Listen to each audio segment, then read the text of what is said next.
ಖಾತೆಗಳು ಇವತ್ತು ಹುಡುಗಾಟದ ಖಾತೆಗಳಲ್ಲ. ಅದು ಎಂದೂ ಕೂಡ ಕುಮಾರಣ್ಣವರು ಷರತ್ತನ್ನು ಹಾಕಿ NDA ಮೈತ್ರಿಕೂಟದ ಭಾಗವಾಗಿ ಹೋದಂಥವರಲ್ಲ. ಅನಿರೀಕ್ಷಿತವಾಗಿ ಇವತ್ತು ಅವ್ರಿಗೆ ಒಂದು ಜವಾಬ್ದಾರಿಯನ್ನು ಇವತ್ತು ಹೆಗಲ ಮೇಲೆ ಹೊರಿಸಿರ್ತಕ್ಕಂಥದ್ದು. ಹಾಗಾಗಿ ರಾಜ್ಯದಲ್ಲಿ ನಾವೆಲ್ಲರೂ ಕೂಡ ಇವತ್ತು ನಾಯಕರುಗಳು, ಎಲ್ಲರೂ ಕೂಡ ಇವತ್ತು ಕುಮಾರಣ್ಣನ ರೀತಿಯಲ್ಲಿ ಈ ಪಕ್ಷವನ್ನು ಇನ್ನೂ ಬಲಿಷ್ಠವಾಗಿ ಮುಂದಿನ ದಿನಗಳಲ್ಲಿ ಕಟ್ತಕ್ಕಂಥ ಒಂದು ಪ್ರಾಮಾಣಿಕ ಕೆಲಸವನ್ನು ಮಾಡೇ ಮಾಡ್ತೇವೆ. ಬೇಡಿಕೆಗಳು ಇಟ್ಟಿರಲಿಲ್ಲಣ್ಣ, ಯಾವುದೇ ಬೇಡಿಕೆಗಳಾಗಲಿ ಷರತ್ತುಗಳಾಗಲಿ ಕುಮಾರಸ್ವಾಮಿ ಅವರು ಇಟ್ಟಿರಲಿಲ್ಲ ಚುನಾವಣೆಗಿಂತ ಮುಂಚಿತವಾಗಿ. ಬಹುಶಃ ಎಲ್ಲೋ ಒಂದು ಕಡೆ ಮಾನ್ಯ ಕುಮಾರಣ್ಣ ಅವ್ರಿಗೆ ರೈತರ ಮೇಲೆ ಇರ್ತಕ್ಕಂಥ ಒಂದು ಕಾಳಜಿ, ಒಂದು ಬದ್ಧತೆ ಅನೇಕ ಸಂದರ್ಭದಲ್ಲಿ ಮುಖ್ಯಮಂತ್ರಿಗಳಾದಂಥ ಸಂದರ್ಭದಲ್ಲಿ ರೈತರ ಸಾಲ ಮನ್ನಾ ಮಾಡಿರ್ತಕ್ಕಂಥ ಉದಾಹರಣೆ ಇದೆ.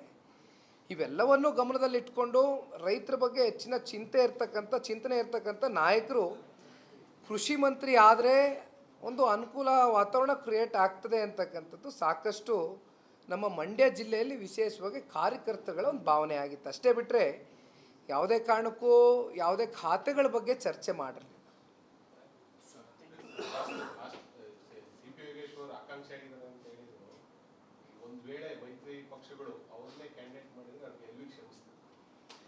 ಒಟ್ಟಾರೆಯಾಗಿ ಈ ದೇಶದಲ್ಲಿ ಈ ರಾಜ್ಯದಲ್ಲಿ ಕಾಂಗ್ರೆಸ್ ಪಕ್ಷವನ್ನು ಕಿತ್ತೊಗಿಬೇಕು ಅಂತಕ್ಕಂಥದ್ದು ಜನತಾದಳ ಪಕ್ಷ ಹಾಗೂ ಭಾರತೀಯ ಜನತಾ ಪಾರ್ಟಿಯ ತೀರ್ಮಾನ. ಇತ್ತೀಚಿನ ದಿನಗಳಲ್ಲಿ ಗಮನಿಸ್ತಾ ಇದ್ದೆ, ಏನು 5 ಗ್ಯಾರಂಟಿಗಳ ಒಂದು ಹಿನ್ನೆಲೆಯಲ್ಲಿ ಸರ್ಕಾರವನ್ನು ರಚನೆ ಮಾಡ್ತಾರೆ ಕಾಂಗ್ರೆಸ್ನವರು. ಎಲ್ಲೋ ಒಂದು ಕಡೆ ಲೋಕಸಭಾ ಚುನಾವಣೆಯಲ್ಲಿ ಹಿನ್ನಡೆ ಆಗ್ತಾ ಇದ್ದಂಗೆ ಆ 5 ಗ್ಯಾರಂಟಿಗಳನ್ನ ರದ್ದು ಮಾಡ್ತೇವೆ ನೀವು ನಡಿ ಈಗ ಶುರು ಮಾಡೋಣ.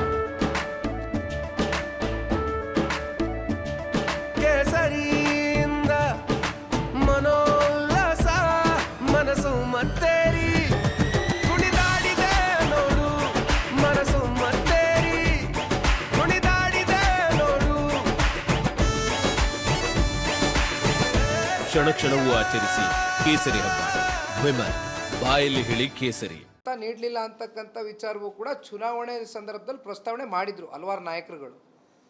ಈಗ ಮತ್ತೆ ಆ ಚರ್ಚೆಗಳು ಪ್ರಾರಂಭ ಆಗಿದೆ.